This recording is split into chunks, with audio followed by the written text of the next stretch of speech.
Hi అండి, welcome to my స్కలరీ.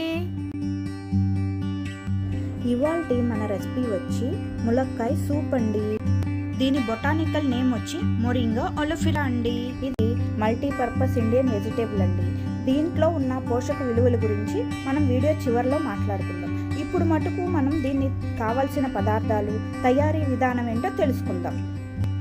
ములక్కాయ సూప్కి కావలసిన పదార్థాలు: ములక్కాయ, టొమాటో, ఉల్లిపాయ, స్వీట్ కార్న్, క్యారెట్, బీన్స్ అనేవి మనం గార్నిష్ కోసం వాడతామండి.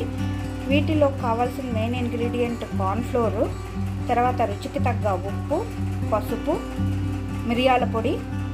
ఇదేమో మ్యాగీ మసాలా. మీద కుక్కర్ పెట్టుకొని దాంట్లో ఒక పీస్ ఆఫ్ బటర్ వేసుకున్నానండి నేను. ఇప్పుడు దీంట్లోకి ఫస్ట్ మనం పెట్టుకున్న కూరగాయలు ఉన్నాయి కదా, క్యారెట్, బీన్స్, అవి వేసి లైట్ షాలో ఫ్రై చేసి తీసుకుందాము. స్వీట్ కార్న్ కూడా దీంట్లో మనం లైట్గా ఉప్పు చల్లుకుందామండి, తొందరగా మగ్గుతుంది. ఈ ఉట్టిని ఇలాగా ఫ్రై చేసుకొని పక్కకు పెట్టుకున్నామండి. ఇప్పుడు మనము అదే కుక్కర్లోకి టమాటో, ఉల్లిపాయ, ములక్కాయ వేద్దాం. ఉల్లిపాయ, టొమాటో అవి యాడ్ చేద్దామండి. కొంచెం మగ్గిన తర్వాత కుక్కర్ మూత పెట్టి నీళ్లు పోసుకొని కుక్కర్ మూత పెట్టి విజిల్ పెట్టేసుకుందాము. ఇలా కొంచెం బటర్ వేసుకుంటే అండి, కొంచెం పచ్చివాసన పోయే వరకు వేపితే చాలా టేస్ట్గా ఉంటుందండి. ఇలా కొంచెం మగ్గిన తర్వాత మనం ఇప్పుడు వాటర్ యాడ్ చేసుకుందామండి.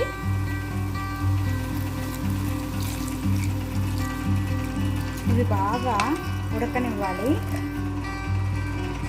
ములక్కాయ, ఉల్లిపాయ, టమాటా ఉడికేలోపు మనం తీసుకున్న కార్న్ఫ్లోర్ వాటర్లో కలుపుకుందాము. ఇది సూప్ థిక్నెస్ కోసం వాడతామండి. కార్న్ఫ్లోర్ ప్రెషర్ రిలీజ్ అయిన తర్వాత మనము వాటిని మెదుపుకొని స్ట్రెయిన్ చేసుకోవాలండి. వాటర్ అనేది స్ట్రెయిన్ చేయాలి.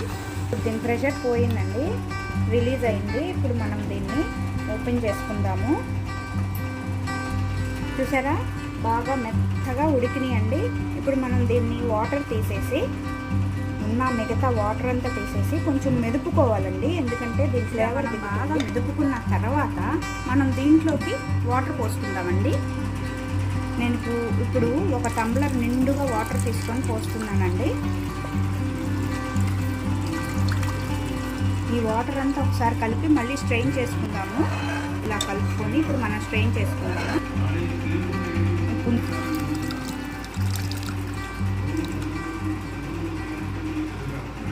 ఇప్పుడు మనం పూర్తిగా వాటర్ అంతా ఇదయ్యి పీచు తొక్కంతా వేరయ్యే వరకు మనం స్ట్రెయిన్ చేసుకోవాలంతా కూడా విడిపోవాలండి. అప్పటి వరకు మనం స్ట్రెయిన్ చేసుకోవాల్సిందే. ఇప్పుడు మనం స్ట్రెయిన్ చేసుకున్న వాటర్ అంతా కూడా ఇందాక ఉడకపెట్టుకున్న కుక్కర్లోకే మళ్ళీ పోసుకుందామండి. ఇట్లా పోసుకొని దీన్ని ఒక పొంగు రానివ్వాలి. దీంట్లోకి మనం అనుకున్న కార్న్ఫ్లోర్ అవన్నీ కలుపుకోవచ్చు. ఇందాక మనం పెట్టుకున్న సాల్ట్, పసుపు, మిరియాల పొడి, మ్యాగీ మసాలా అంతా యాడ్ చేసుకున్నాం. ఇప్పుడు ఈ సూప్ థిక్నెస్ కోసం మనం ఇందాక పెట్టుకున్న 1 స్పూన్ ఆఫ్ కార్న్ఫ్లోర్ వాటర్లో కలుపుకున్నాం కదా, అది యాడ్ చేసుకుందాము. ఇలా కార్న్ఫ్లోర్తోనే కాదండి, మనం అన్నం వార్చుకుంటాం కదా, గంజితో కూడా చేసుకుంటే చాలా బాగుంటుందండి టేస్ట్. చూసారా అండి, దీని టెక్స్చర్ ఎలా మారిందో, చాలా బ్యూటిఫుల్గా ఉంది కదూ. ఇంకా థిక్నెస్ కావాలనుకుంటే మళ్ళీ మనం కార్న్ఫ్లోర్ యాడ్ చేసుకోవచ్చండి. అది ఎవరి ఇష్టాన్ని బట్టి ఉంటుంది. నాకైతే ఈ థిక్నెస్ చాలా అనుకున్నాను. జస్ట్ ఒక పొంగు 2 పొంగులు రానివ్వగానే దింపేసుకోవచ్చు. చూసారండి, థిక్నెస్ వచ్చింది. లైట్ థిక్నెస్ వస్తే చాలండి మనకి. ఇప్పుడు దీన్ని కొంచెం మరిగిన తర్వాత తీసి బౌల్లోకి సర్వ్ చేసుకుందాము. మన సూప్ రెడీ అయిందండి. ఇప్పుడు మనం దీన్ని సర్వింగ్ బౌల్లోకి తీసుకుందాము. ఇది చాలా హెల్దీ సూప్ అండి.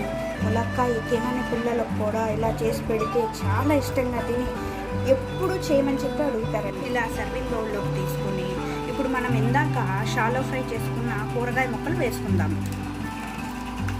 క్యారెట్, బీన్స్, స్వీట్ కార్న్ వేసుకున్నాక కొత్తిమీరతో గార్నిష్ చేసుకుందామండి. ఇలా గార్నిష్ చేసుకొని కూరగాయ ముక్కలు వేసుకొని తింటానంటే చాలా టేస్ట్గా. వీడియో చివరిలో దీంట్లో ఉన్న పోషక విలువల గురించి చెప్తానన్నాను కదండి. దీంట్లో vitamin A, C, potassium, calcium, iron, beta carotene, 46 antioxidants, omega 3 fatty acids లభిస్తాయి. ఇది మన ఇమ్యూన్ సిస్టమ్ బూస్ట్ చేయటమే కాకుండా ఇది తినటం వల్ల మన జాయింట్స్ కూడా చాలా స్ట్రాంగ్ అవుతాయండి. ఈ ములక్కాయ యొక్క గింజ, ఆకు, పువ్వు, బెరడు, వేరు అన్నీ మనకు ఉపయోగమే అండి. దీంట్లో పోషక విలువలు ఎన్ని టైమ్స్ మిగతా కూరగాయల కంటే ఎక్కువ ఉంటాయో నేను డిస్క్రిప్షన్లో ఇస్తాను, చూడండి.